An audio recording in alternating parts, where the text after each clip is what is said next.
Hello students, welcome everyone. আমরা রায় ও Martin প্রশ্নবিচিত্রা 2025 solve করছিলাম। রায় ও Martin প্রশ্নবিচিত্রা সমাধান করেছিলাম মাধ্যমিক 2025-এর জন্য। এর আগে আমাদের তিনটে মডেল কোশ্চেন পেপার তিনটে সলভ করা হয়ে গেছে। এটা আমাদের 4 নম্বর মডেল কোশ্চেন পেপার সেট, ঠিক আছে। এটা তোমাদের পেজ নাম্বার পড়ছে রায় ও মার্টিন প্রশ্নবিচিত্রা 2025-এর পেজ নাম্বার পড়ছে 554 পাতা। ম্যাথামেটিক্স গণিত পার্টটা আমরা সলভ করছি, গণিত পার্টটা। 90 নম্বর যে রিটেন কোশ্চেন, তার মধ্যে 36 নম্বর শর্ট কোশ্চেন থাকে। শর্ট কোশ্চেন অর্থাৎ 1 নম্বর এবং 2 নম্বরের কোশ্চেন মিলিয়ে সেই প্রত্যেকটা পেজে 36 নম্বর করে আমরা সলভ করে দিচ্ছি, ঠিক আছে। শর্ট কোশ্চেন সলভ করার পর বড় কোশ্চেন কিছু সলভ করব। তো আপাতত শর্ট কোশ্চেনগুলো দেখতে থাকো। তো 21টা পেজ আছে, 21টা পেজই সলভ করে দেবো আমরা। এছাড়া আমাদের ক্লাস 9 টু ক্লাস 12 ম্যাথের সম্পূর্ণ সিলেবাস আমাদের সলভ করা আছে। প্লেলিস্টে তোমরা পেয়ে যাবে। যে কোনো প্রবলেম হচ্ছে সেগুলো আমাদের প্লেলিস্টে পেয়ে যাবে, সেখান থেকে তোমরা তোমাদের প্রবলেম সলভ করতে পারবে।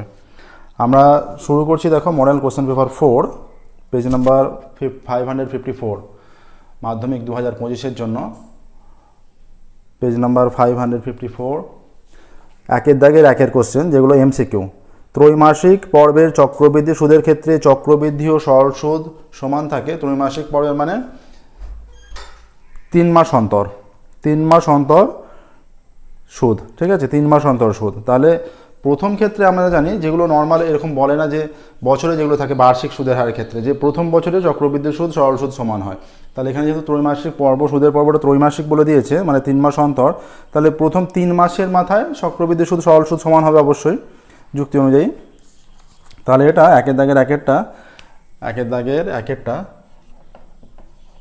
3 মাস, যেহেতু আমরা বার্ষিক সুদের ক্ষেত্রে প্রথম বছরে চক্রবৃদ্ধি সুদ সরল সুদ সমান হয়, যুক্তিটা এরকম।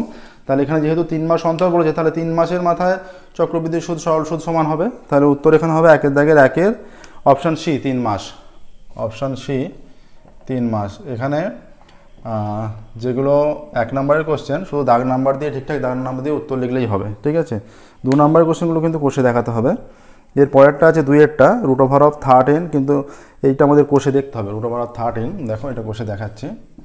13 মাইনাস আছে √13 minus a√10 is equal two a√10 is equal two √8 আছে √8 প্লাস √5, √8 প্লাস √5 এইটা আছে, ঠিক আছে। বা এইটা এইটা নিশ্চয়ই √8-এর স্কোয়ার, মানে প্রথমত হবে আমরা 13টাকে যদি ভেঙে নিই, যে 8 প্লাস 5 মাইনাস a√10 আছে। তাহলে যেহেতু এটা √8 প্লাস √5, নিশ্চয়ই এটা √8 প্লাস √5-এর স্কোয়ার হবে। এই পার্টটা ইজ ইকুয়াল টু নিশ্চয়ই যে এইটা, যে 8 প্লাস 5 মাইনাস a√10, এইটা নিশ্চয়ই √8 প্লাস √5 যেহেতু আছে, তাহলে এই পার্টটা যেটা হবে এর ভেতরের পার্টটা, এই ভেতরের পার্টটা মানে রুটটা তুলে দিলে ভেতরের পার্টটা নিশ্চয়ই এইটা স্কোয়ারের সঙ্গে সমান। এইটা ভেতরের পার্টটা ইজ ইকুয়াল টু হয়ে যাচ্ছে যে √8 প্লাস √5। এটাকে যদি আমরা স্কোয়ার করি, এটাকে কি হচ্ছে, সমান না দিয়ে শুধুমাত্র এটাকে যদি স্কোয়ার করে দেখি কি হচ্ছে, দেখো এটাকে স্কোয়ার করলে হয়ে যাচ্ছে √8-এর স্কোয়ার 8 প্লাস √5-এর স্কোয়ার 5, √8-এর স্কোয়ার 8 প্লাস √5-এর square 5 plus 2ab plus 2√8 into √5। তাহলে কত হচ্ছে, 8 আর 5 13 প্লাস 2√40, এইটা আসছে 13 প্লাস 2√40। তাহলে এই পার্টটা নিশ্চয়ই সমান হবে এই যে 13 minus a√10 is equal to 13 plus 2√40। তাহলে 13 কেটে দিলে minus a√10 is equal two, এইটা যদি আমরা এখান থেকে এই √2, এটা 2 ইন্টু 10 এটা আমরা লিখতে পারি, বা a√10 is equal to minus, এইটা 2 ইন্টু একটা 2 বাইরে আসবে √10, বা a√10 is equal to minus 4√10। অতএব a is equal to minus 4 আসছে। দেখো ক্যালকুলেশনটা এইরকম হবে। 1 নম্বরের জন্য কিন্তু এটা কোষে দেখতে হলো আমাদের, ক্যালকুলেশনটা ঠিক এইরকম হবে, ঠিক আছে। দেখো এটা অপশান বি -4, অপশান বি -4, 3-এরটা। নেক্সট দেখো,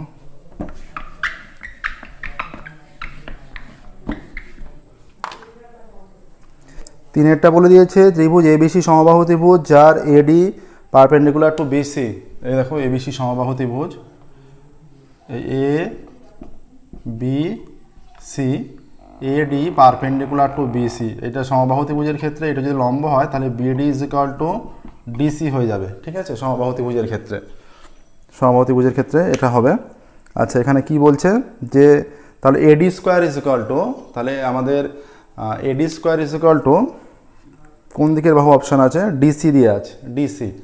তাহলে নিশ্চয়ই এই যে এবি সমান এসি সমান 2DC, ঠিক আছে, এইটা হবে। তাহলে আমরা লিখতে পারি যে এডি স্কোয়ার প্লাস ডিসি স্কোয়ার, লম্ব স্কোয়ার, এইটা একটা সমকোণী ত্রিভুজ এডিসি, ত্রিভুজ এডিসি থেকে পাই লম্ব স্কোয়ার প্লাস ভূমি স্কোয়ার ইকুয়াল টু অতিভুজ স্কোয়ার এসি স্কোয়ার, বা এডি square plus DC square is equal to AC মানে 2DC হয়ে যাচ্ছে তার স্কোয়ার, বা এডি স্কোয়ার ইজ ইকুয়াল টু এইটা 2ADটা হয়ে যাচ্ছে 4DC স্কোয়ার। তাহলে এবার ডিসিটা ডান দিকে যাবে, শুধু ডিসি স্কোয়ার হয়ে যাচ্ছে, তাহলে এডি square is equal two 3DC square, ঠিক আছে। দেখো 3DC স্কোয়ার হলো, 3DC স্কোয়ার, 3DC স্কোয়ার আসছে এখানে। কোন অপশানে আছে, option C 3DC square, option C 3DC square, ঠিক আছে। নেক্সট দেখো 4-এরটা, 4-এরটা কি বলেছে, tan theta into tan phi is equal to 1 হলে sine theta plus phi by 2।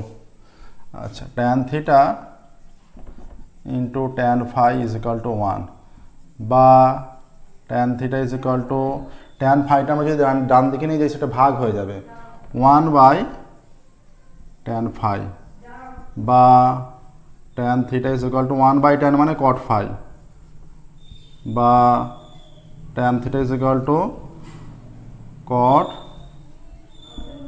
এটা কট ফাই মানে ট্যান 90 মাইনাস ফাই, ঠিক আছে, tan 90 minus phi cot phi হয়।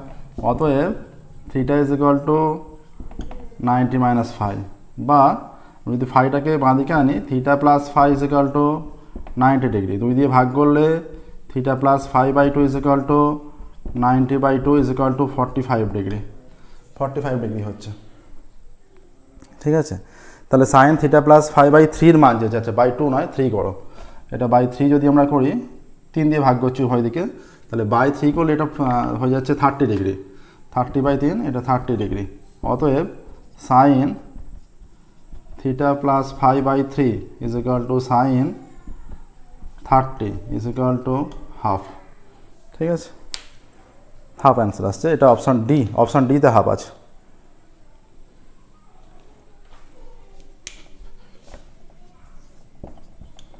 পাঁচ ছয়, 5-এর দেখো কি বলেছে,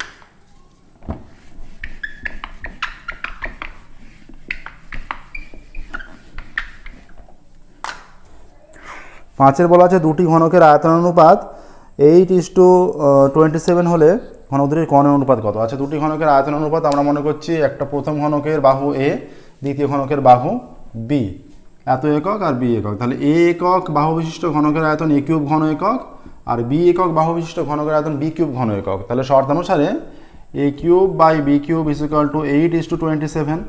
তাহলে A by B is equal to নিশ্চয়ই 2/3 হবে, কারণ 2 এর কিউব 8 আর 3 এর কিউব 27। তাহলে প্রথম ক্ষেত্রে আমরা মনে করছি যে প্রথম ক্ষেত্রে বাহুর দৈর্ঘ্য 2K আর দ্বিতীয় ঘনকের বাহুর দৈর্ঘ্য 3K, এত একক হলো, বাহুর অনুপাত পেয়েছি। তাহলে প্রথম ঘনকের যার বাহু 2K তার কর্ণ কত, ঘনক তার কর্ণ √3 ইন্টু 2K, আর এর কর্ণ কত, এদের অনুপাত যদি বের করি √3 ইন্টু 3K, ঠিক আছে। এবার আমরা √3K দিয়ে যদি ভাগ করে দিই, √3K দিয়ে যদি ভাগ করে এইটা হয়ে যাচ্ছে 2:3 অ্যান্সার আসছে। উভয় দিকে আমরা √3K দিয়ে ভাগ করে দিলে 2:3 চলে আসছে, অপশান বিতে আছে 2:3, তাহলে অপশান বি অ্যান্সার চলে আসছে। √3K দিয়ে ভাগ করছি উভয় দিকে 2:3, তাহলে 2:3 অ্যান্সার আসছে, ঠিক আছে। 6-একটা দেখো এবার 5-এর হলো একটা তথ্য আছে 2, 8, 2, 3, 8, 5, 9, 5, 6 তথ্যগুলির সংখ্যাগুলির মধ্যমান। আচ্ছা সংখ্যাগুলি লিখছি আগে, দেখো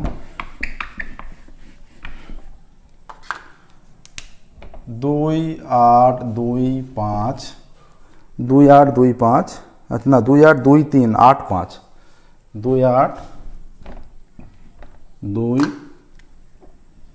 3 8 5 2 8 2 3 8 5 2 8 2 3 8 5 9 5 6 9 5 6 1 2 3 4 5 6 7 8 9 9টা আছে।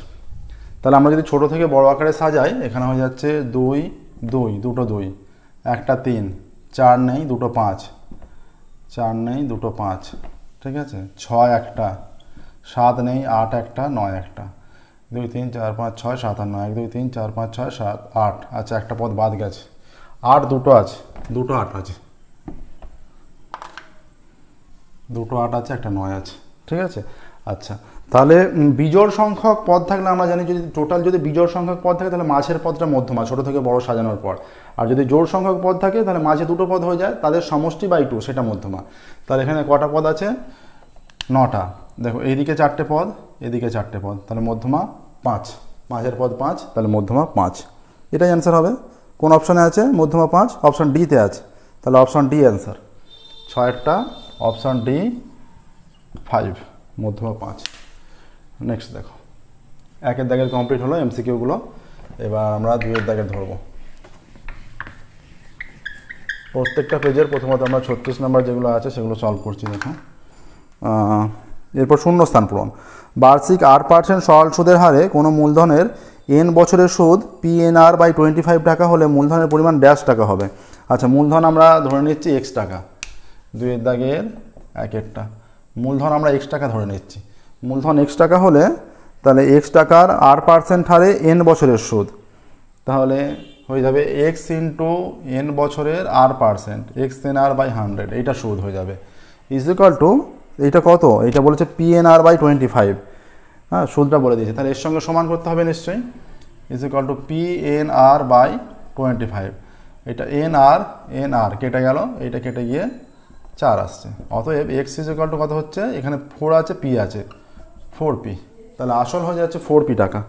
শূন্যস্থানে হবে বলেছে মূলধনের পরিমাণ ড্যাশ টাকা, মূলধনের পরিমাণ হবে মূলধনের পরিমাণ এটা 4p টাকা হবে 1-এরটা, তাহলে 1-এরটা শূন্যস্থানে 4p টাকা।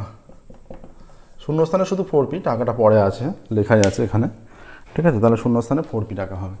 নেক্সট দেখো 2-এরটা কি বলছে, 2-এর বলেছে 5x² - 4x - 1 দ্বিঘাত সমীকরণের x² ও x এর সহগ এবং ধ্রুবক পদের সমষ্টি, x² ও x এর সহগ, x² এর সহগ 5, x এর সহগ -4 এবং ধ্রুবক পদ হচ্ছে এখানে -1, x² ও x এর সহগ এবং ধ্রুবক পদের সমষ্টি কত হয়ে যাচ্ছে এখানে, তাহলে x² এর সহগ কত 5, দেখতেই পাচ্ছি আমরা সমীকরণটা আছে 5x² - x - 1 = 0, ঠিক আছে 5x² - 4x - 1, 5x² মাইনাস এটা 4x আছে, তাহলে x² এর সহগ 5 প্লাস x এর সহগ -4 প্লাস ধ্রুবক পদ কত -1 সমষ্টিটা ইজ ইকুয়াল টু 5 প্লাসে মাইনাসে মাইনাস প্লাসে মাইনাসে মাইনাস, তাহলে 5 - 5 ইজ ইকুয়াল টু 0, তাহলে সমষ্টি 0 হয়ে যাচ্ছে, x² x এবং ধ্রুবক পদের সমষ্টি 0, তাহলে 2-এরটা 0 হবে শূন্যস্থানে। 3-এরটা কি বলেছে দেখো, 3-এরটা বলে দেওয়া আছে যে ও কেন্দ্রীয় বৃত্তে এবি ব্যাস সি বৃত্তের ওপর একটি বিন্দু, ও কেন্দ্রীয় বৃত্তে এবি ব্যাস, চিত্রটা অঙ্কন করতে হবে। দেখো এটা ও কেন্দ্রবৃত্ত, ও কেন্দ্রবৃত্তে এবি ব্যাস, এটা মনে করো ও কেন্দ্রবৃত্তে এবি ব্যাস সি বৃত্তের ওপর যে কোনো বিন্দু, সি বৃত্তের ওপর যদি যে কোনো বিন্দু হয় তাহলে বলছে এসি 3 সেমি বিসি 4 সেমি, সি বিন্দু এখানে নেই, বিসি 4 সেমি এসি 3 সেমি, এটা সি এটা 3 সেমি এটা 4 সেমি। দেখো এটা যেহেতু এবি ব্যাস তাহলে নিশ্চয়ই এটা অর্ধবৃত্তস্থ কোণ, এটা 90 ডিগ্রি, অর্ধবৃত্তস্থ কোণ 90 ডিগ্রি সমকোণ, ঠিক আছে অর্ধবৃত্তস্থ কোণ 90 ডিগ্রি এটা সমকোণ, তাহলে এর বিপরীত বাহুটা নিশ্চয়ই অতিভুজ হবে, তাহলে এর ক্ষেত্রে হয়ে যাবে AB² is equal two AC² plus BC², AC কত 3² প্লাস 4², এটা 4 বলা আছে, আচ্ছা এসি বলা আছে 3 সেমি, বইয়ে বলা আছে তোমাদের এসি বলা আছে 3 সেমি আর বিসি 4 সেমি, তাহলে এবি দৈর্ঘ্য চেয়েছে, সহজেই হয়ে যাবে, তাহলে AB² তাহলে AB square is equal two 9 plus 16, তাহলে AB square is equal two 25, তাহলে AB is equal to plus minus 5, পজিটিভটা হবে নিশ্চয়ই, AB সমান 5 সেমি, 5 সেমি আসছে AB সমান, ঠিক আছে। তাহলে 3-এরটা হয়ে যাচ্ছে AB এর দৈর্ঘ্য হবে 5 সেমি, 5 সেমি, ঠিক আছে। নেক্সট দেখো, এটা হলো 3, 4-এরটা। 4-এর কি বলেছে, 4-এর বলা আছে sec θ is equal to x by Y, sec θ is equal to x by Y হলে x not equal to Y, তাহলে x এবং y এর মধ্যে ড্যাশ বড়। দেখো আমরা কি জানি, sec হচ্ছে cos-এর অনন্যক, আমরা কি জানি cos-এর ভ্যালু -1 থেকে +1 মধ্যে হয়। এখানে এর সর্বাধিক ভ্যালু হচ্ছে cos-এর 1। এবার যেহেতু এর অনন্যক, নিশ্চিত হবে একটা ভ্যালু আমরা এর মধ্যে পড়ছে 2/5, তাহলে সে এইটা যদি cos-এর ভ্যালু হয়, cos θ, সেকটা cos-এর অনন্যক, তাহলে সেকের ভ্যালু কত হয়ে যাচ্ছে, এই যে 5/2, তাহলে এইটা আর 1-এর মধ্যে হচ্ছে না, তার বেশি হয়ে যাচ্ছে। তার মানে যেহেতু এই মানটা এর মধ্যে হচ্ছে, তাহলে সেকের মানটা কি হবে, greater than is equal to 1, আর sec θ-র মানটা less than is equal to -1, 1-এর চেয়ে বড় হবে, 1 বা 1-এর চেয়ে বড়, -1 বা তার চেয়েও ছোট, কিন্তু তাদের মাঝে কখনোই হবে না, যেহেতু cos-টা তার মধ্যে পড়ছে, তার অনন্যক তো এটা, ঠিক আছে। আর এখানে এই যে মাইনাস কন্ডিশনটা তোমাদের 10ম শ্রেণীর মধ্যে নেই সিলেবাসে, এটা পরবর্তী ক্ষেত্রে আছে, ক্লাস 11-এ পাবে। এই কন্ডিশনটা হচ্ছে, তার মানে সেকের ভ্যালু তোমাদের যেটা হচ্ছে 1-এর চেয়ে বড়, মাইনাস কন্ডিশনটা নেই, এটা কারণ মাইনাস থিটার অঙ্ক তোমাদের বেশি নেই, প্রায় নেই বললেই চলে।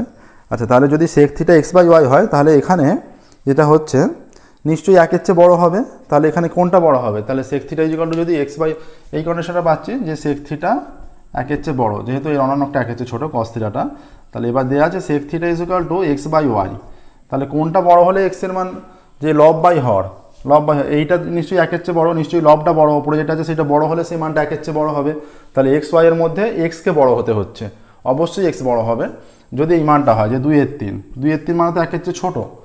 এটা যদি ভাগ করি, এই যে 20, 2 দশমিকের জন্য 0, 6, 0.6 চলে আসছে, 18 চলে আসছে, কিন্তু যদি 3/2 হয়, এই যে 3, 2 1-এ 2, 1 দশমিকের জন্য 0, 5 × 10, 1.5, 1.5 মানে 1-এর চেয়ে বড়, তার মানে লবটাকে বড় হতে হবে সর্বদা, ঠিক আছে। তাহলে লবে x আছে, তার মানে x-টা বড় হবে, বোঝা গেল। তাহলে x y এর মধ্যে ড্যাশ বড়, x বড়, x বড়, 5, 6। আচ্ছা, 5-এরটা কি বলেছে, একটি শঙ্কুর উচ্চতা 3 সেমি, ব্যাসার্ধ, একটি শঙ্কুর উচ্চতা 3 সেমি, ব্যাসার্ধ 24 সেমি, তাহলে শঙ্কুর আয়তন হবে, শঙ্কুর আয়তন কত হবে, 1/3 পায়ের মান 22/7, 1/3 পাই r স্কোয়ার, 24 × 3, এত ঘন সেমি, এইটা হবে, ঠিক আছে। শঙ্কুর উচ্চতা বলা আছে আর ব্যাসার্ধ বলা আছে, তার আয়তন চেয়েছে। এটাকে যদি আমরা 3 কেটে দিই, এটা যদি পাই হিসাবে রাখি, 24 গুণ করলে 576 হচ্ছে, এত পাই, এত ঘন সেমি, 576 পাই ঘন সেমি, এই এখানে আমরা লিখতে পারি 576 পাই, এত ঘন semi.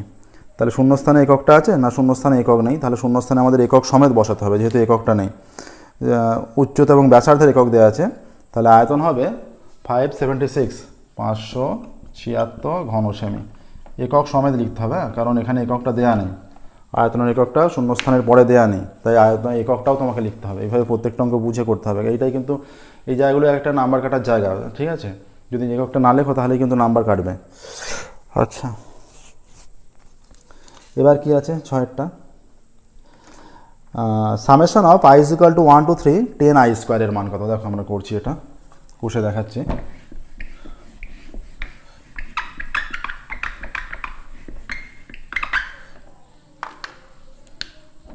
Summation of i is equal to 1 to 3 10i square, তাহলে i এর মান 1 থেকে 3, এটা কি হবে 10 × 1 স্কোয়ার, 10 × 2 স্কোয়ার, 10 × 3 স্কোয়ার, 1 স্কোয়ার 1, তাহলে 10ই হচ্ছে, তাহলে আমরা যদি 3 থেকে 10 কমন নিয়ে নিচ্ছি, 1 স্কোয়ার 1, 2 স্কোয়ার 4, 3 স্কোয়ার 9 হয়ে গেল, 3 থেকে 3 কমন নিলাম, হয়ে যাচ্ছে 9 আর 4, 13 আর 1, 14, তাহলে 14 × 10, 140 হয়ে যাচ্ছে। তাহলে বলেছে সামেশন অফ এর মানটা কত হয়ে যাচ্ছে, এর মান 140, ঠিক আছে, তাহলে শূন্যস্থানে 140 হয়ে গেল, অ্যান্সার এসে গেল, ঠিক আছে।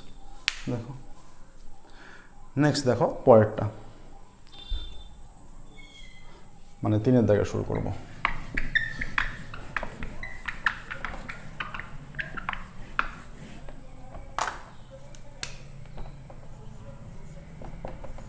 তিনের দাগের 1 থেকে কি আছে, 3 দাগে সত্য মিথ্যা লেখো, যে কোনো 5টি, 6টা দেওয়া আছে 5টি, আমরা 6টাই করবো। দেখো এ ও বি এর মূলধন অনুপাত 11:9 হলে তাদের প্রাপ্য লাভ্যাংশের পার্থক্য হবে 10%, তার মানে 100 টাকায় কতটা পার্থক্য।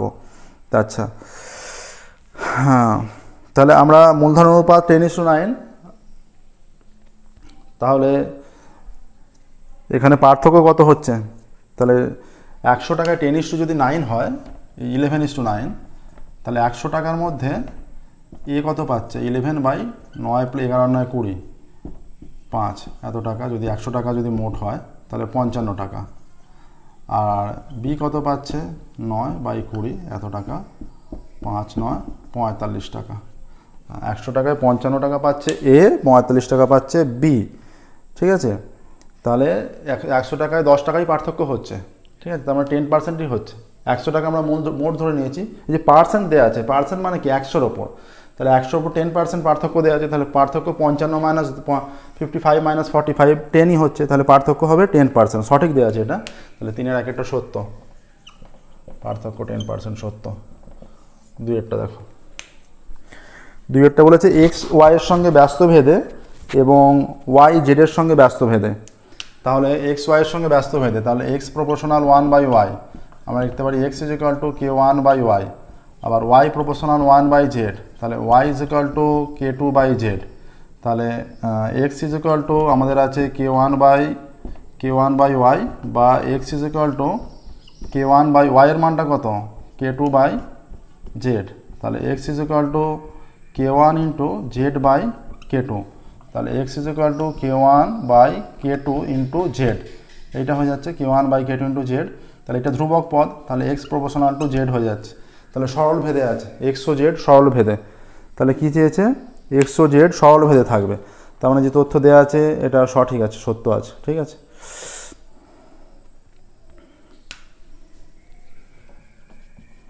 সত্য। 3-এরটা দেখো, 3-এরটা বলে দিয়েছে এখানে ABCD বৃত্তস্থ ট্র্যাপিজিয়ামের অঙ্ক।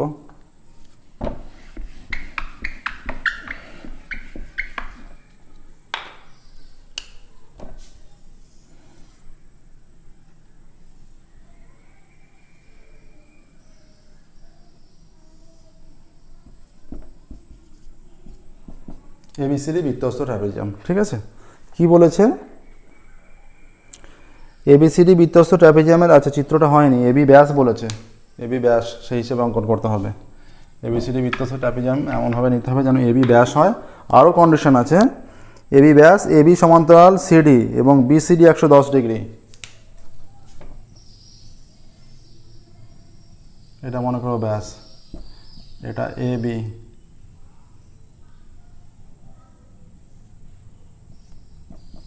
তাহলে এবি আর সিডি সমান্তরাল, ঠিক আছে, এবং এবি ব্যাস। আচ্ছা আর কি বলে দিয়েছে, বলে দিয়েছে BCD 10 ডিগ্রি, BCD এই কোণটা 110 ডিগ্রি, এই কোণটা, তাহলে এইটা বৃত্তস্থ ট্র্যাপিজিয়াম, তাহলে বৃত্তস্থ চতুর্ভুজ বটে, তার মানে তাহলে এই দুটো সমান্তরাল হয়ে যাচ্ছে। BCD 110 হলে BDC এর মান চেয়েছে, BDC এই কোণটার মান চেয়েছে, BDC এই কোণটা, ঠিক আছে। দেখো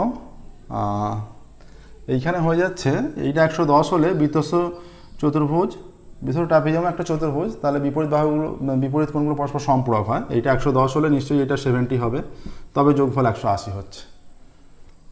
তাহলে এইটা কত, এটা যেহেতু বৃত্তের ব্যাস, এটা অর্ধবৃত্তস্থ কোণ, এটা 90 ডিগ্রি, এটা 90, তাহলে এটা 90, এটা 70, 9 এর সাথে 16 160, তাহলে এই কোণটার মান কত, এই কোণটার মান নিশ্চয়ই 20 ডিগ্রি হয়ে যাচ্ছে।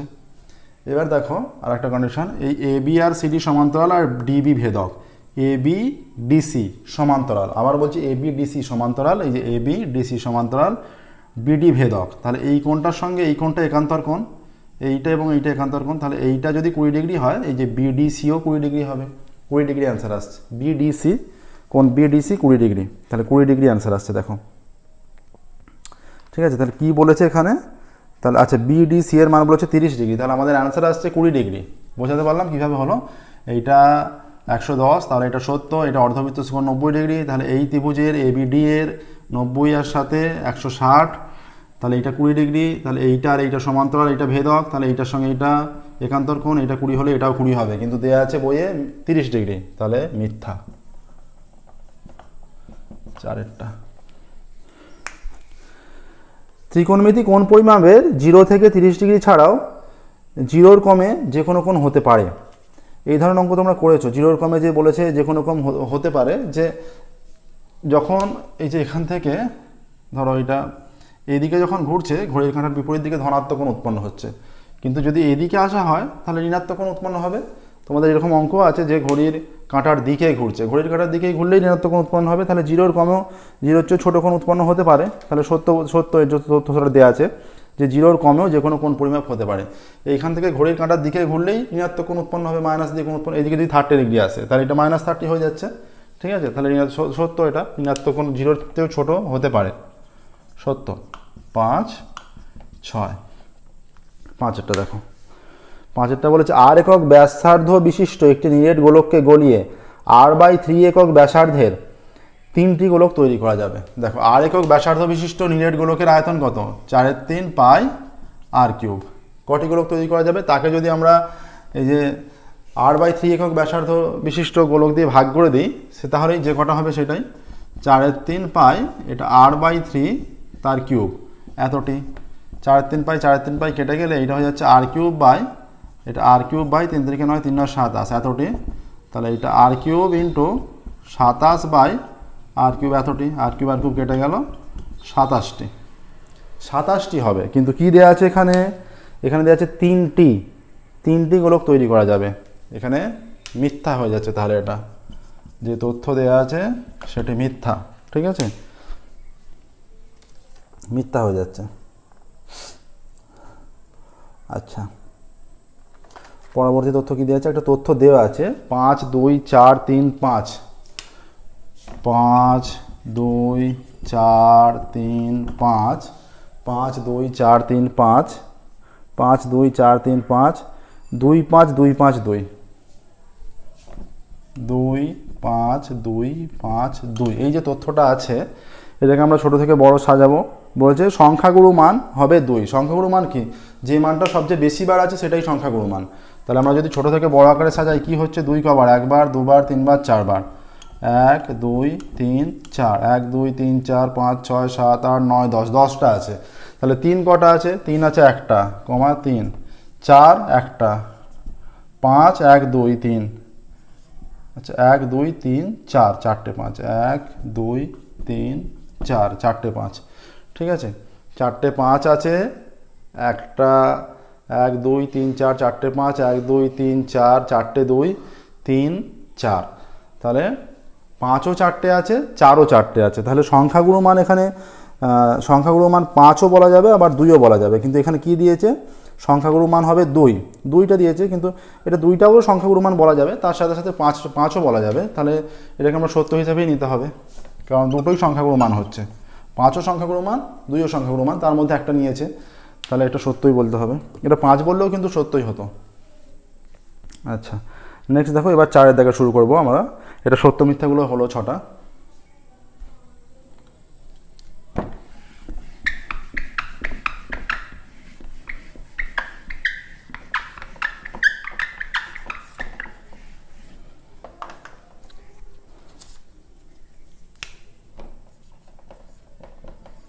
চারের দাগের এক একটা কি বলেছে, প্রথম অঙ্ক বলে দিয়েছে সুদের পর্ব 6 মাস হলে 10% বার্ষিক চক্রবৃদ্ধি সুদের হারে 1600 টাকার 1.12 বছরের সুদ আসল কত।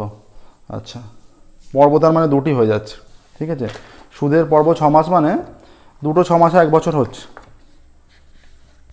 দুটো 6 মাসে যেহেতু 1 বছর হচ্ছে, তাহলে সুদের দুটো পর্ব হয়ে যাচ্ছে। আচ্ছা, তাহলে এর ক্ষেত্রে যেহেতু 2 দিয়ে গুণ হবে, কত বছর? 1.12 বছর। 1.12 বছর মানে হয়ে যাচ্ছে 3/2 বছর। ঠিক আছে, 3/2 বছর। আচ্ছা, এখানে দেখো তাহলে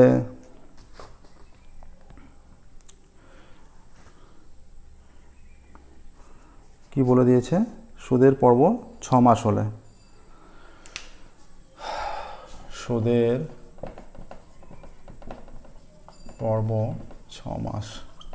ঠিক আছে, আচ্ছা, তার মানে বছরে 2টো পর্ব হবে। হ্যাঁ, সুদের পর্ব 6 মাস। আচ্ছা, সময় 1.12 বছর, সময় 1.12 বছর সমান 3/2 বছর। আচ্ছা, আসল সমান 1600 টাকা।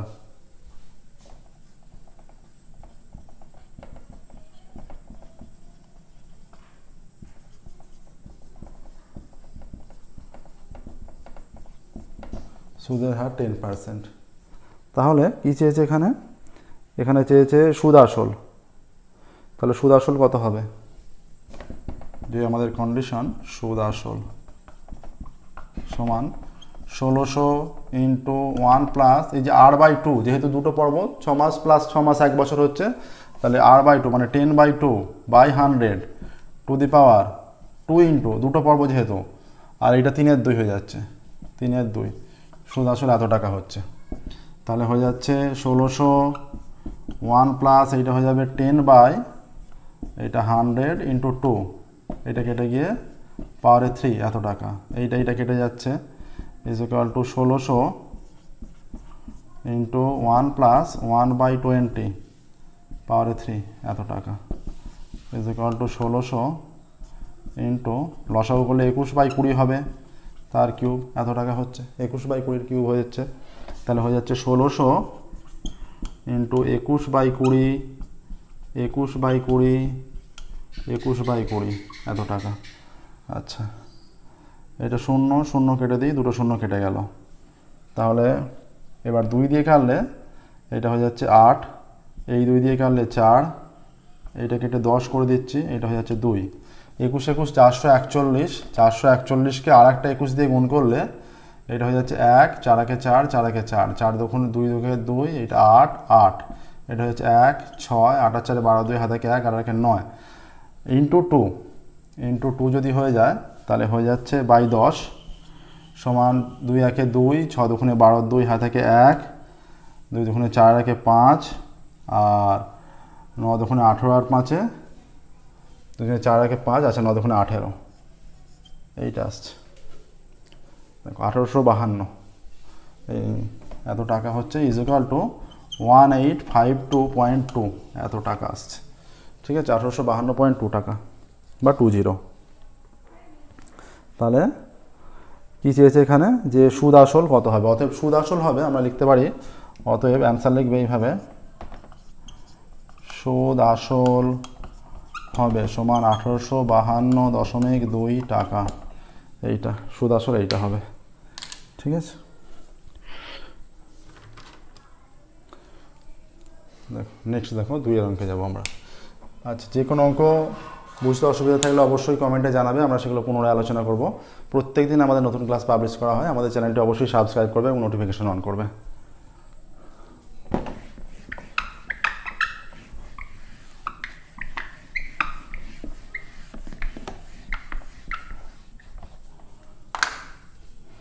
চারের 2-এরটা বলা আছে যে একটি মোবাইল ফোনের বর্তমান দাম 3000 টাকা, 1 বছর আগের মূল্য ছিল 5000 টাকা, বার্ষিক শতকরা মূল্য হ্রাসের পরিমাণ কত? বার্ষিক শতকরা মূল্য হ্রাসের পরিমাণ। তাহলে মোবাইল ফোনের বর্তমান মূল্য 5000 টাকা, ধরি মূল্য হ্রাসের পরিমাণ বার্ষিক শতকরা মূল্য হ্রাস, বা ধরি মূল্য হ্রাস ইজ ইকুয়াল টু r% ধরে নিচ্ছি। ঠিক আছে, তাহলে বর্তমান মূল্য 3000 টাকা, বর্তমান মূল্য ইজ ইকুয়াল টু 3000 টাকা, 1 বছর আগে মূল্য ছিল সমান 5000 টাকা। ঠিক আছে, আচ্ছা, অতএব 5000 ইজ ইকুয়াল টু 1 বছর আগে মূল্য ছিল 5000, 3000 ইজ ইকুয়াল টু, এখানে শর্তানুসারে দাও, অতএব শর্তানুসারে 3000 is equal to 5000 into 1 minus r by 100 to the power 1, এইটা হচ্ছে। ঠিক আছে, 1 বছর বলেছে,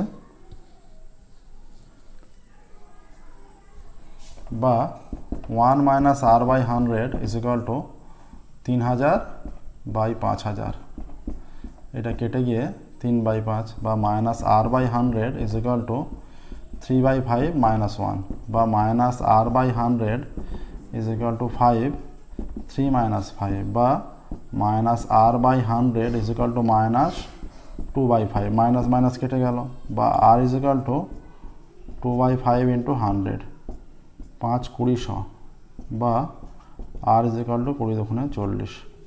ঠিক আছে, 40 আসছে, দেখো এইটা আসছে। তাহলে আমরা বলতে পারি মূল্য হ্রাস 40%, মূল্য হ্রাস হচ্ছে 40% হারে। অতএব মূল্য হ্রাস সমান 40%। এটা এইভাবে না করে যদি এটা এমনি এই সূত্র প্রয়োগ করতে যে PRT/100 সেভাবেও হয়ে যেত। ঠিক আছে, PRT/100 প্রয়োগ করলে হয়ে যেত, আর এর মান বেরিয়ে যেত, মূল্য হ্রাসের পরিমাণ। নেক্সট দেখো 3-এরটা।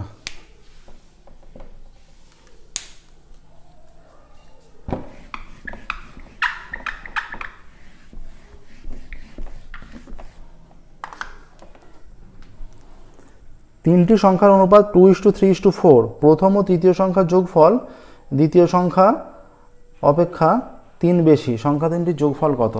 তিনটি সংখ্যার অনুপাত, সহজ অঙ্ক দিয়েছে, তিনটি সংখ্যার অনুপাত 2:3:4, ধরি প্রথম সংখ্যা সমান 2x, দ্বিতীয় সংখ্যা সমান 3x এবং তৃতীয় সংখ্যা সমান 4x। ঠিক আছে, তিনটি সংখ্যা হলো। এবার বলছে যে প্রথম ও তৃতীয় সংখ্যার যোগফল দ্বিতীয় সংখ্যা অপেক্ষা 3 বেশি, শর্তানুসারে, অতএব শর্তানুসারে কন্ডিশন অনুযায়ী হচ্ছে প্রথম সংখ্যা 2x, তৃতীয় সংখ্যা 4x, দ্বিতীয় সংখ্যা হচ্ছে 3x, তার চেয়ে 3 বেশি, বা 6x minus 3x is equal to 3, বা এদের যোগ বিয়োগ করলে 3x ইজ ইকুয়াল টু 3, বা x ইজ ইকুয়াল টু 3/3, বা x ইজ ইকুয়াল টু 1। অতএব প্রথম সংখ্যা সমান 2 ইন্টু 1 ইজ ইকুয়াল টু 2, দ্বিতীয় সংখ্যা সমান 3 ইন্টু 1 ইজ ইকুয়াল টু 3, আর তৃতীয় সংখ্যা সমান 4 ইন্টু 1 ইজ ইকুয়াল টু 4। ঠিক আছে, 4 এলো। অতএব সংখ্যা তিনটির যোগফল, উত্তর লিখবে, অতএব সংখ্যা তিনটির যোগফল সমান 2 + 3 + 4 ইজ ইকুয়াল টু 4 2 6 3 9, সংখ্যা তিনটির যোগফল 9 আসছে, সংখ্যা তিনটির যোগফল 9। ঠিক আছে, এটাই অ্যান্সার হলো। দেখো এইভাবেই করতে হবে কিন্তু। নেক্সট 4-এরটা দেখো, 3-এর হয়ে গেল, 4-এরটা।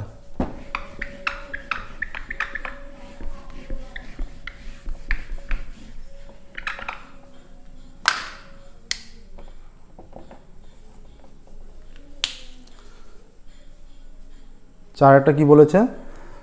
2x² মাইনাস √3x প্লাস 2 সমীকরণের বীজদ্বয়ের প্রকৃতি নির্ণয় করো। 2x² minus √3x plus 2, 2x² minus √3x plus 2 is equal two 0। এটা একটা সমীকরণ। তাহলে এই সমীকরণের অতএব নিরূপক সমান কত? নিরূপক is equal to B square minus 4ac, এখানে বি এর মান হচ্ছে -√3 -4 ইন্টু 2, এ এর মান 2, সি এর মানও 2, -3a square plus 3 -√3 square, minus মাসে প্লাস √3 স্কোয়ার 3 মাইনাস 4 দুগুণে 2 দুগুণে 4 16 হয়ে যাচ্ছে, is equal to -13 less than 0। Less than 0 হলে বীজদ্বয় অবাস্তব বা কাল্পনিক হয়ে যায়, ঠিক আছে। অতএব আমরা লিখব সমীকরণের বীজদ্বয় অবাস্তব, বীজদ্বয়ের প্রকৃতি চেয়েছে, অতএব সমীকরণটির বীজদ্বয় অবাস্তব। আর খেয়াল রাখবে এই যে নিরূপকটা গ্রেটার দ্যান 0 হলে বীজদ্বয় বাস্তব এবং ভিন্ন, আর ইকুয়াল টু 0 হলে বীজদ্বয় বাস্তব এবং সমান হয়, ঠিক আছে, এগুলো হয়। এবার দেখো 4 হলো 5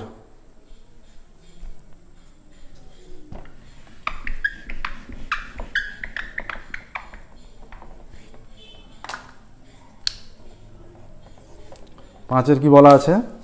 5 বলা আছে ও বৃত্তের বহিঃস্থবিন্দু পি থেকে 13 সেমি দূরে অবস্থিত। ও বৃত্তের বহিঃস্থবিন্দু পি কেন্দ্র থেকে, ও কেন্দ্রবৃত্তের বহিঃস্থবিন্দু পি কেন্দ্র থেকে 13 সেমি দূরে অবস্থিত। বৃত্তের ব্যাসার্ধ 5 সেমি। পিও পিবি স্পর্শক ওপিকে সি বিন্দুতে ছেদ করে। স্পর্শকটা ওপিকে সি বিন্দুতে ছেদ করেছে। আচ্ছা, সি বিন্দুতে বৃত্তের পিও পিবি কে যথাক্রমে আর ও এস বিন্দুতে ছেদ করলে আর এস এর দৈর্ঘ্য কত? চিত্রটা আমরা অঙ্কন করার চেষ্টা করছি। দেখো, এইটা ও কেন্দ্রবৃত্ত, এইটা ও কেন্দ্রবৃত্তের 13 সেমি দূরে পি বিন্দু, তাহলে ওপি এইটা, পিএ এবং পিবি স্পর্শক, এইটা হয়ে যাচ্ছে পিএ আর এটা হয়ে যাচ্ছে পিবি, পিএ আর পিবি স্পর্শক, ঠিক আছে। ও কেন্দ্রবৃত্তের পিএ এবং পিবি কেন্দ্র থেকে 13 সেমি দূরে, ব্যাসার্ধ 5 সেমি, পিএ এবং পিবি দুটি স্পর্শক। এবার ওপি বৃত্তকে সি বিন্দুতে ছেদ করেছে। ওপিটা বৃত্তকে সি বিন্দু, তার মানে এইটা সি বিন্দু, এইটা পুরোটা 13 সেমি, এইটা ব্যাসার্ধ 5, মানে এইটা 5, এইখানটাও 5, তার মানে এইখানটা 8 হয়ে যাচ্ছে। আচ্ছা, সি বিন্দুতে ছেদ করেছে। আর কি বলেছে? সি বিন্দুতে বৃত্তের স্পর্শক পিএ এবং পিবি কে যথাক্রমে আর বিন্দুতে ছেদ করে। আচ্ছা, সি বিন্দুতে যদি স্পর্শক অঙ্কন করি, এই সি বিন্দুতে স্পর্শক এইরকম হবে। আচ্ছা, এইরকম স্পর্শক হবে, দুদিকে সমানভাবে যাবে, ঠিক আছে। সি বিন্দুতে স্পর্শক পিএ এবং পিবি কে, তার মানে পিএ কে আর, পিবি কে এস, এইটা হয়ে যাচ্ছে আর, আর এইটা এস, ঠিক আছে। একদমই অন্য রকমের অঙ্ক। আর ও এস বিন্দুতে ছেদ করলে আর এস এর দৈর্ঘ্য চেয়েছে, তাহলে আর এস এর দৈর্ঘ্যটা কত হবে সেটা নির্ণয় করতে বলেছে। এখানে দেখো,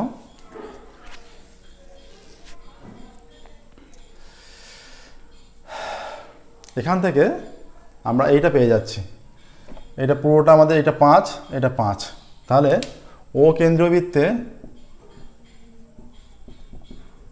কেন্দ্রবৃত্তে ওপি সমান 13 সেমি, ওপি 13 সেমি, ঠিক আছে। ওপি 13 সেমি হয়ে গেলে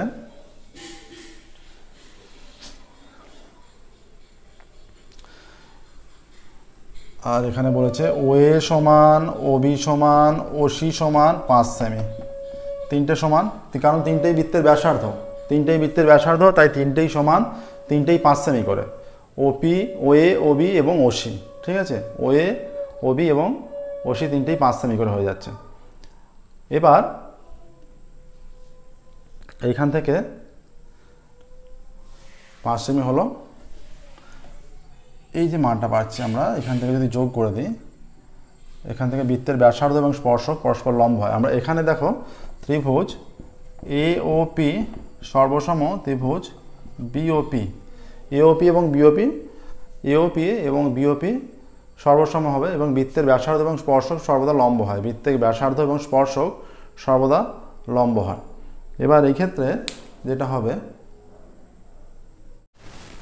আচ্ছা এবার দেখো এখান থেকে আমরা লিখতে পারি, এখানে বলে দিয়েছে ওপি 13 সেমি, তাহলে অতএব PC is equal to OP minus OC সমান 13 সেমি মাইনাস 5 সেমি সমান 8 সেমি। ঠিক আছে, এবার দেখো এই ক্ষেত্রে এই যে আর বিন্দু থেকে আচ্ছা আমরা আগে এটা বের করি, এটা লিখে নিচ্ছি। আর বিন্দু থেকে আর এ এবং আর সি দুটি স্পর্শক, আর এ এবং আর সি দুটি স্পর্শক, এই আর এ আর সি, তাহলে বহিস্থ কোনো বিন্দু থেকে দুটো স্পর্শক অঙ্কন করলে সেই স্পর্শক দুটো দৈর্ঘ্য সমান হয়। ঠিক আছে, একটা বৃত্তের বহিস্থ কোনো বিন্দু থেকে দুটো স্পর্শক অঙ্কন করলে সেই দুটো স্পর্শকের দৈর্ঘ্য সমান হয়। এবার তাহলে অতএব R A is equal to R C, যেমন পি এ আর পিসি, পি এ আর পিবি সমান সেই রকম। এবার ত্রিভুজ এ ও পি এর কি, এওপি একটা সমকোণী ত্রিভুজ, কারণ এই কোণটা সমকোণ, বৃত্তের ব্যাসার্ধ এবং স্পর্শক সর্বদা 90 ডিগ্রি কোণ উৎপন্ন করে। তাহলে আমরা এখান থেকে লিখতে পারি A P square plus A, এটা অতিভুজ, সমকোণের বিপরীত বাহু ওপিটা অতিভুজ, A O square is equal to OP square, বা AP square plus O A কত 5 স্কোয়ার ইজ ইকুয়াল টু, এটা হয়ে যাচ্ছে 13 স্কোয়ার, বা AP square is equal to 13 square 169 minus এটা 25, বা AP square is equal to 144, অতএব AP is equal to plus minus 12, অতএব এপি ইজ ইকুয়াল টু 12 আসছে। এপি 12 এসে গেল। এপি 12 এলে এবার দেখো আমরা ধরি এবার যেহেতু এই এ আর আর সি সমান, ধরি A R is equal to R C is equal to X সেমি, তাহলে এইটা টোটালটা 12, এপি 12, তাহলে পি আর কত, P R is equal to P A minus A R is equal to 12 সেমি মাইনাস এ আর হচ্ছে এক্স সেমি, তাহলে 12 মাইনাস এক্স এত সেমি হয়ে যাচ্ছে। ঠিক আছে, এটা এলো। আচ্ছা, এবার দেখো এইটা তো বৃত্তের ব্যাসার্ধ আর এটা স্পর্শক, তাহলে বৃত্তের ব্যাসার্ধ এবং স্পর্শক সর্বদা লম্ব হয়, তাহলে এটা 90 ডিগ্রি কোণ, এটাও 90 ডিগ্রি কোণ, তাহলে আর সিপি একটি সমকোণী ত্রিভুজ। এবার আমরা লিখছি, দেখো এটা বেশ ভালো অঙ্ক দিয়েছে, ত্রিভুজ আর সিপি, আমাদের আর এস এর দৈর্ঘ্য নির্ণয় করতে হবে, তাই তো আর এস এর দৈর্ঘ্য নির্ণয় করতে দিয়েছে, যে বলেছে আমাদের এখানে বলে দিয়েছে আর এস এর দৈর্ঘ্য নির্ণয় করতে। এবার এইটা ত্রিভুজ আর সিপি, এটা সি বিন্দু, এটা সি বিন্দু, আর সিপি সমকোণী ত্রিভুজ, কারণ R C perpendicular to OP, R C ওপির উপর লম্ব। ঠিক আছে, এবার ত্রিভুজ আর সিপি থেকে পাই, এটা সমকোণ, তার বিপরীত বাহু অতিভুজ।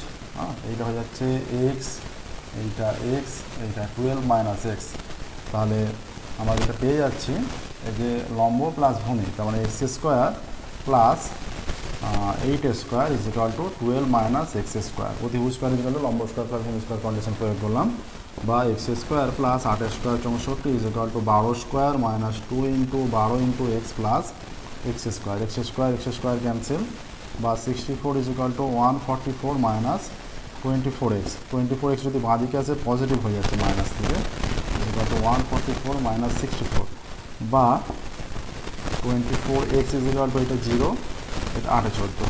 ঠিক আছে, এইটা আসছে, দেখো এটা এলো, এখানে ক্যালকুলেশনটা দেখেছো।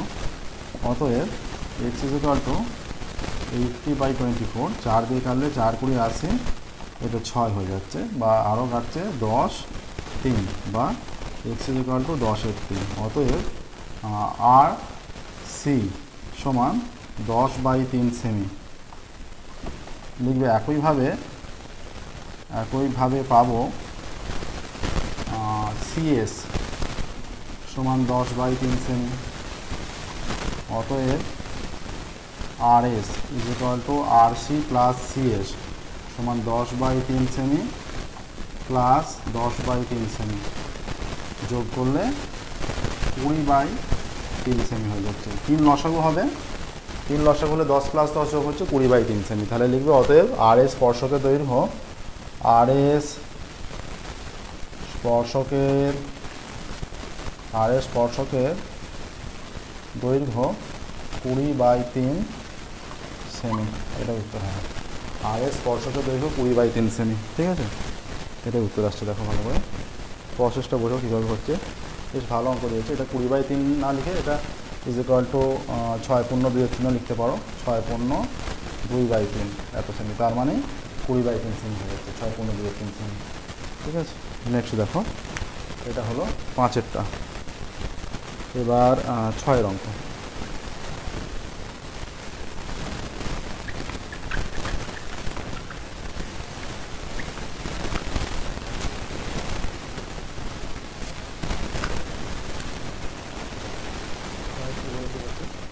ছয়ের বলে দিয়েছে যে এবিসি ত্রিভুজে বিসি বাহুর সমান্তরাল সরলরেখা এবি ও এসিকে যথাক্রমে ডি ও এই বিন্দুতে ছেদ করেছে।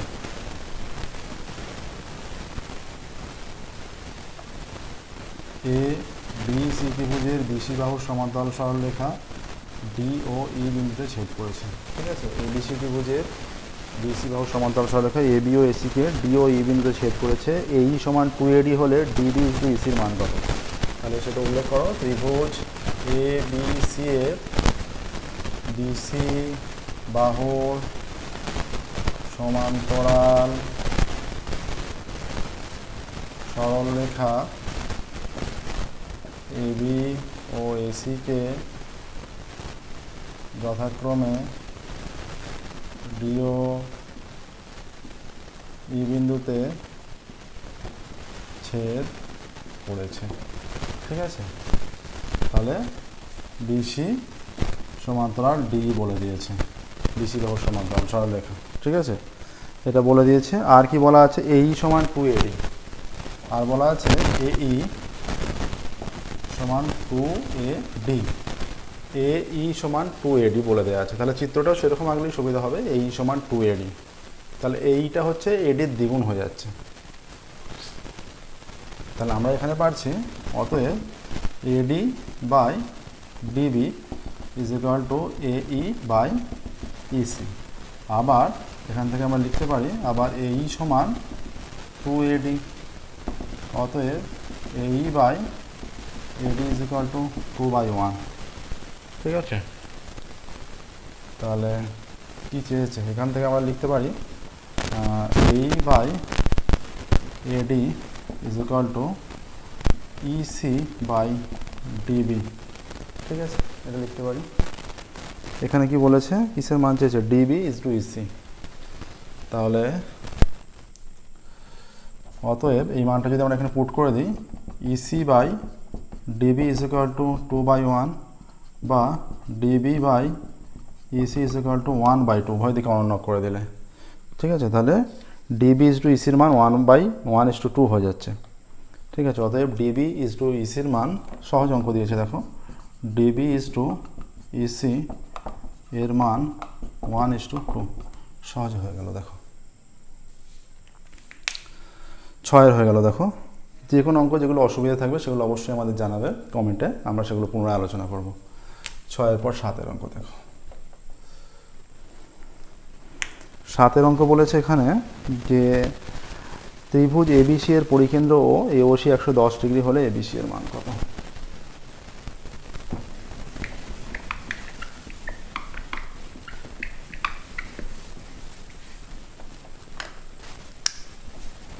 একটা বৃত্ত দেওয়া আছে, এটা কেন্দ্র, ঠিক আছে। আচ্ছা, বলে দিয়েছে যে চিত্রটা যেটা দিয়েছে এরকম একটা বাহু আছে, এইটা আছে, এটা আছে, আর কীরকম আছে, আর এখানে যুক্ত হয়েছে, এটা যোগ হয়েছে, এখানে যোগ হয়েছে, ABCO, ঠিক আছে, ABCO। ত্রিভুজ ABC এর পরিকেন্দ্র ও AOC সমান 110 ডিগ্রি।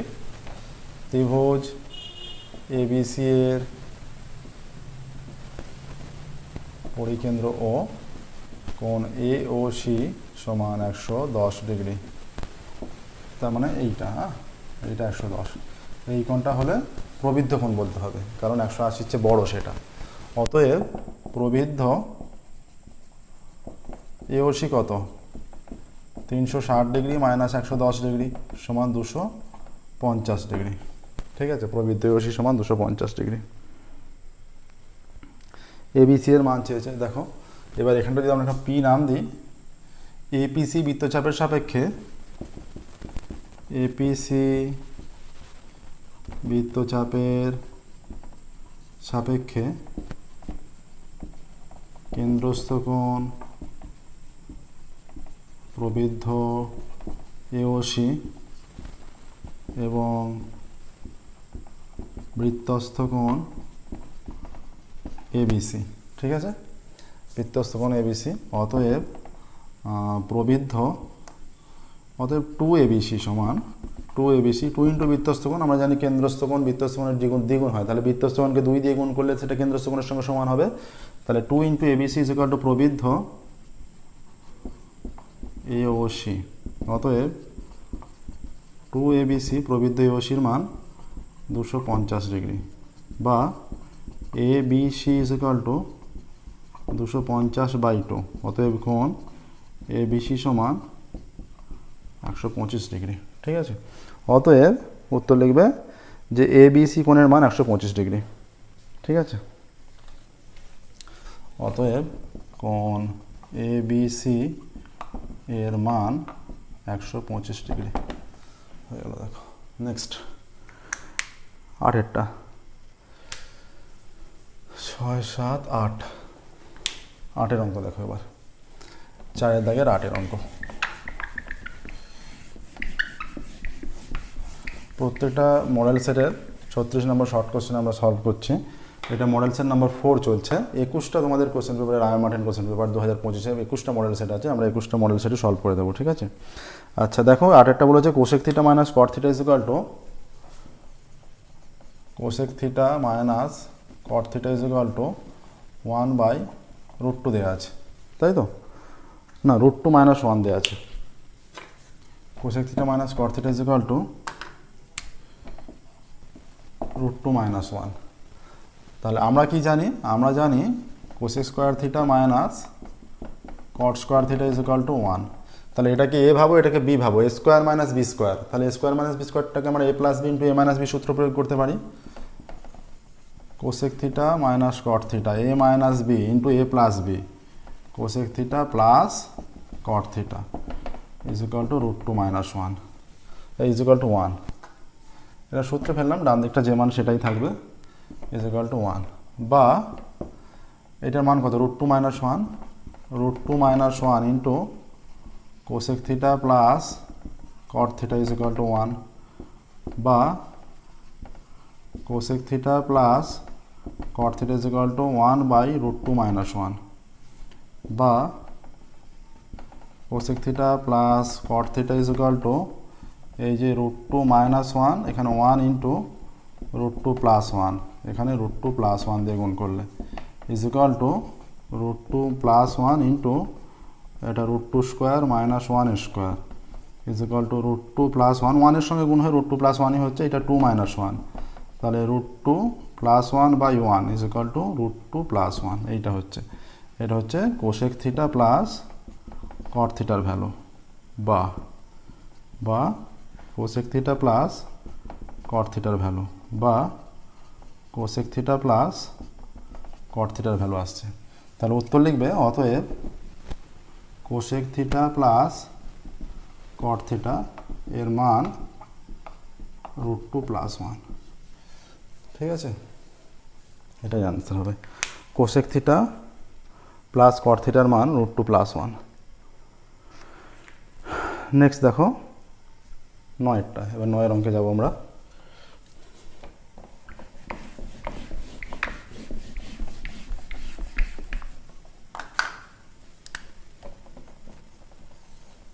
নয়ের অঙ্ক যেটা বলেছে যে tan 5 theta tan 4 theta is equal to 1 হলে এবং 5 থিটা ধনাত্মক সূক্ষ্মকোণ হলে tan 3 থিটার মান কত? tan 5 থিটা ধনাত্মক সূক্ষ্মকোণ হলে 3 থিটা 90 ডিগ্রি ছোট হলে 3 থিটা আরও ছোট হবে, 3 থিটা সূক্ষ্মকোণ হবে, যেটা দেওয়া আছে tan 5 থিটা tan 4 থিটা। তাহলে থিটার মান নির্ণয় করতে হবে। tan 5 theta into tan 4 theta is equal to 1, বা tan 5 theta is equal two 1/√2 tan 4 theta বা tan 5 theta is equal to cot 4 theta বা tan 5 theta is equal to tan 90 minus 4 theta, tan 90 minus theta cot theta। ঠিক আছে, এবার উভয় দিকে যদি tan আমরা সরিয়ে দিই 5 theta is equal to কাটা যাবে না, কিন্তু জাস্ট মান তুলে দিতে পারবে, কোনোভাবেই কাটা যাবে না, মান জাস্ট সরিয়ে দিতে পারবে। তাহলে 90 ডিগ্রি মাইনাস 4 থিটা বা 5 theta plus 4 theta is equal to 90 degree বা এটা 5 আর 4 9 theta is equal to 90 degree বা theta is equal to 90 degree by 9 বা theta is equal to 10 degree আসছে, 10 ডিগ্রি এলো। এবার কি চেয়েছে, চেয়েছে tan 3 থিটার মান। অতএব তারপর নির্ণয় করবে tan 3 থিটা সমান tan 3 10 degree tan 30 degree is equal two 1/√3। অতএব tan 3 থিটার মান 1/√3, tan 3 থিটার মান 1/√3। নেক্সট দেখো 10-এর 9 অঙ্ক হয়ে গেল, 10-এর দেখো।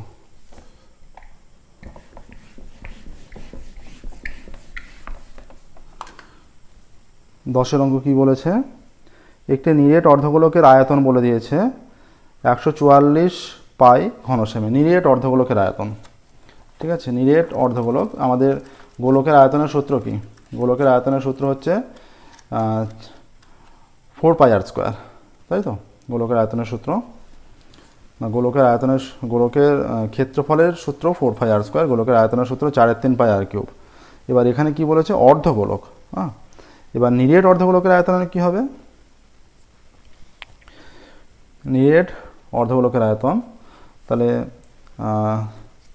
এটা যেহেতু 4 পাই আর স্কোয়ার হচ্ছে সম্পূর্ণ গোলকের আয়তন, নিরেট অর্ধগোলকের আয়তন হয়ে যাবে, নিরেট অর্ধগোলকের আয়তন 2/3 পাই আর স্কোয়ার। ঠিক আছে, 2/3 পাই আর স্কোয়ার,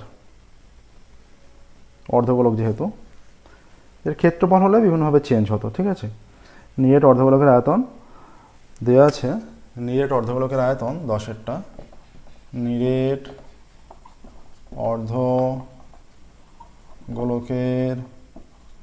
আয়তন 144 পাই, কি দেওয়া আছে, একক কি আছে, 144 পাই ঘন সেমি, ঘন সেমি। কি চেয়েছে, এটা বলে দিয়ে চেয়েছে যে ব্যাসের দৈর্ঘ্য কত, ধরি গোলকের ব্যাসার্ধ, গোলকের ব্যাসার্ধ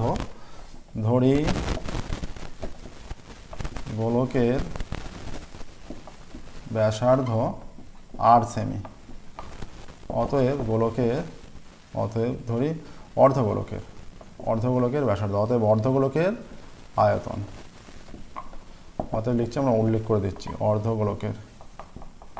অর্ধগোলকের আয়তন, অর্ধগোলকের ব্যাসার্ধ 8 সেমি, অতএব অর্ধগোলকের আয়তন is equal to 2/3 pi 4/3 pi R cube, 2/3 pi R cube, এত ঘন সেমি। ঠিক আছে, এটা হলো। আচ্ছা,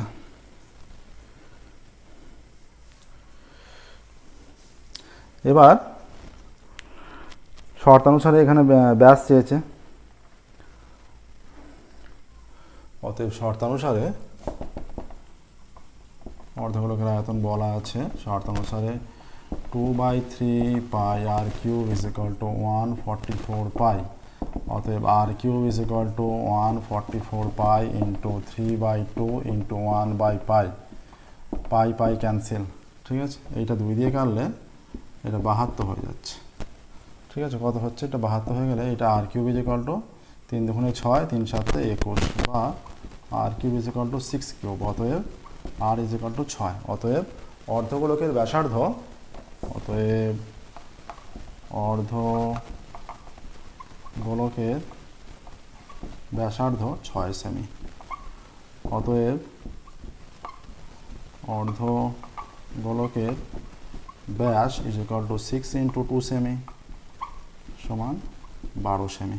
দেখো অ্যান্সার হলো 12 সেমি, উল্লেখ করে দাও, এটাই উত্তর আসছে। ঠিক আছে, অর্ধগোলকের ব্যাস 12 সেমি। 11টা কি বলেছে, V1 V2 V3 একটি শঙ্কু, অর্ধগোলক ও চোঙের আয়তন যাদের ব্যাসার্ধ দৈর্ঘ্য ও উচ্চতা সমান। তাহলে দেখাও যে শঙ্কু অর্ধগোলক। 11টা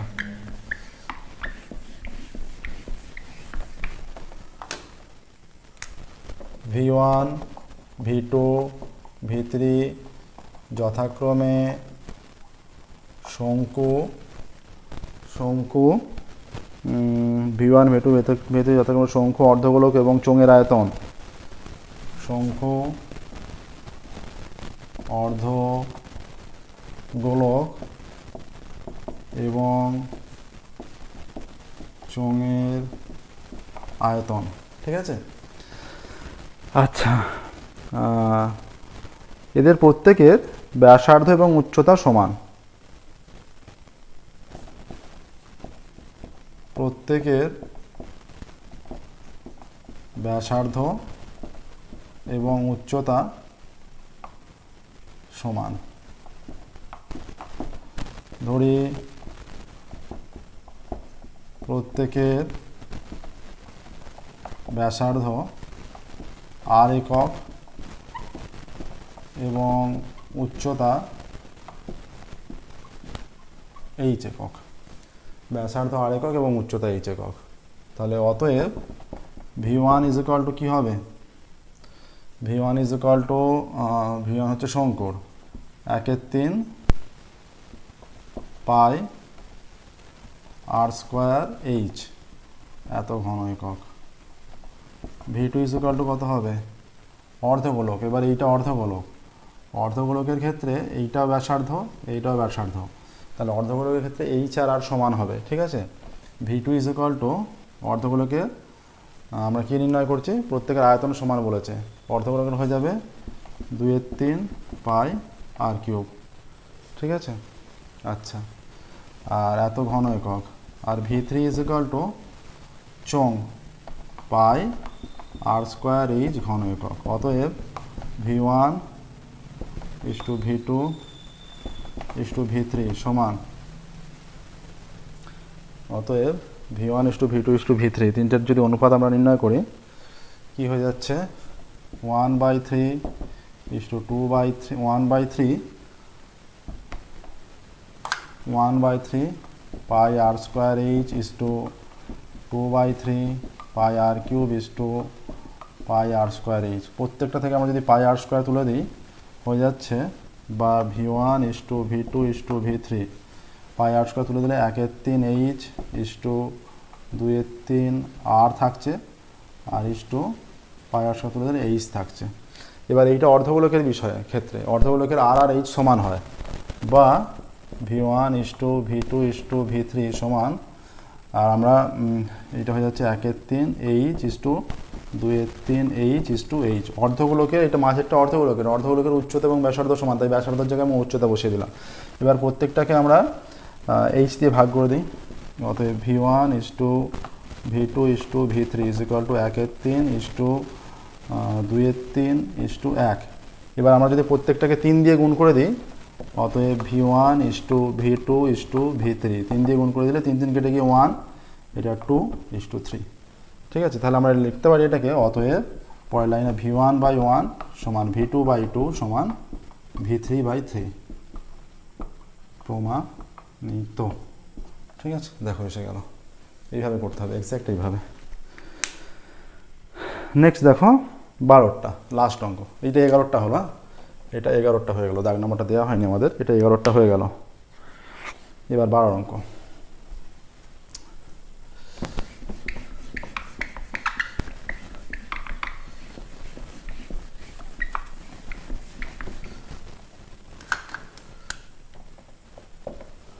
আচ্ছা, কি বলছে, একটা পরিসংখ্যা বিভাজন থেকে মধ্যমান নির্ণয় করতে বলেছে। এটা ছকটা দেওয়া আছে।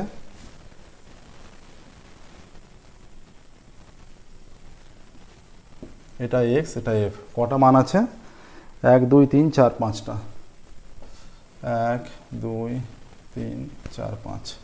ঠিক আছে। আচ্ছা আচ্ছা, 1 3 5 7 9, 1 3 5 7 9, 1 3 5 7 9, 1 3 5 7 9, 1 3 5 7 9, 1 3 5 7 9। এই পরিসংখ্যা বিভাজন থেকে মধ্যমা নির্ণয় করতে বলেছে, ঠিক আছে।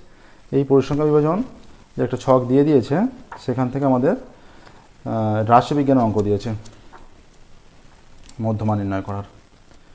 এটা সহজেই মধ্যমা আমরা নির্ণয় করতে পারবো। এটা মধ্যমা কত আসবে এখান থেকে মধ্যমা যেটা আসবে, যে তাহলে মধ্যমা কত, আমরা মধ্যমা যদি এক্স বার বলি, অতএব মধ্যমা x bar is equal to 1 × 1 plus 3 3 × 9, 5টা পদ 25 প্লাস 49 প্লাস 81। কতগুলো পদ আছে? 9 আর 5 16, 16 আর 5 9 এর সাথে 16, 16 আর 5 21, 21 আর 3 24, 25। এটা 25 হচ্ছে, ঠিক আছে। এটা 9 আর 1 10, 10 আর 5 15, 15 আর 9 24, আর 25 এর 5, আর থাকে 2, 8 আর 2 10, 10 আর 4 14, 14 আর 2 16, 165, ঠিক আছে। এইটা আসছে দেখো 165। এবার আমরা একটু কাটাকাটি করতে পারবো। কাটাকাটি করলে কত হচ্ছে? 9 আর 1 10 আর 5 15, 9 আর 1 10 আর 5 15, আর 9 24, আর 25 এর 5, আর থাকে 2, 8 আর 2 10, আর 4 14, 14 আর 2 16, 16 আসছে 165, ঠিক আছে। এইটা আসছে দেখো। এখান থেকে আমাদের মধ্যমা আমরা যেটা পাচ্ছি,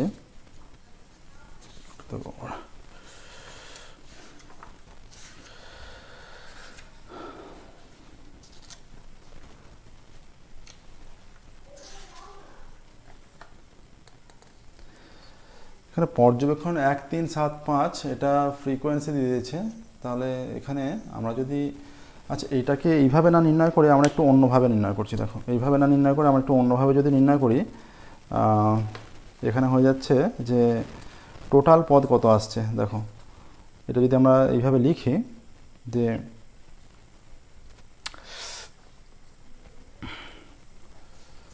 এটাকে অ্যাকচুয়ালি এটা একটু বড় হচ্ছে,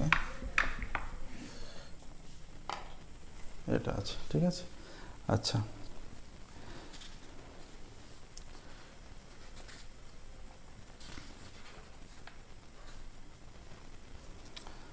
এখানে দেখো আমরা যদি পদগুলোকে সাজিয়ে লিখি পরপর, তাহলে একটা পদ একবার আছে, এই পদটা 3 বার আছে, 3 3 3, এই 5টা আছে 5 বার, 5 5 5 5 5, পরিসংখ্যা 5, 7টা আছে 7 বার, 7 7 7 7 7, 1 2 3 4 5 6 7, 9টা আছে 9 বার, 1 2 3 4 5 6 7 8 9, 1 2 3 4 5 6 7 8 9। তাহলে 9 কটা পদ আছে? 9 আর এটা 7টা, 9 এর সাথে 16, 16 আর 5 21, 21 আর 3 24, 25টা পদ আছে। তাহলে মাঝের পদ যেটা, মাঝের পদ কোনটা হচ্ছে? অতএব মাঝের পদ হচ্ছে 25টা পদ হলে 14তম পদটা মাঝের, 13তম পদটা মাঝের পদ। এদিকে 12 ওদিকে 12, 13তম পদ। তাহলে 1 2 3 4 5 6 7 8 9 10 11 12, এই যে 12টা পদ। এটাকে বাদ দিলে 1 2, এখান থেকে 3 4 5 6 7 8 9 10 11 12, তাহলে 7 মাঝে আছে। অতএব মধ্যমা ইজ ইকুয়াল টু 7। দেখো সহজে নির্ণয় হয়ে গেল, মধ্যমা 7। এইভাবে নির্ণয় করলে সুবিধা হবে, ঠিক আছে। মধ্যমা 7 এলো। আর এখানে আরও বুঝতে পারছো যে এইভাবে লিখেও করতে পারো, যে এখানে পদ সংখ্যা 25টি, অতএব এখানে 13তম পদটি হবে মধ্যমা। 13তম পদটি এভাবে লিখেও করতে পারো, যে 13তম পদটি হচ্ছে, এখানে পদ সংখ্যা 25টি, এই যে ফ্রিকোয়েন্সি আছে, এভাবে লিখেও করতে পারো। পদ সংখ্যা সমান 25টি, 13তম পদটি, 13তম পদ মধ্যমা হবে, অতএব নির্ণেয় মধ্যমা সমান 7, এটাও হবে, ঠিক আছে। তো দেখো আজকে ক্লাস কমপ্লিট হলো, মডেল কোশ্চেন পেপার 4 কমপ্লিট হলো। পরবর্তী ক্লাসে আমরা আজকে এখানেই স্টপ করব। পরবর্তী ক্লাস মডেল কোশ্চেন পেপার 5 পরবর্তী ক্লাস সলভ করব। Thank you very much everyone.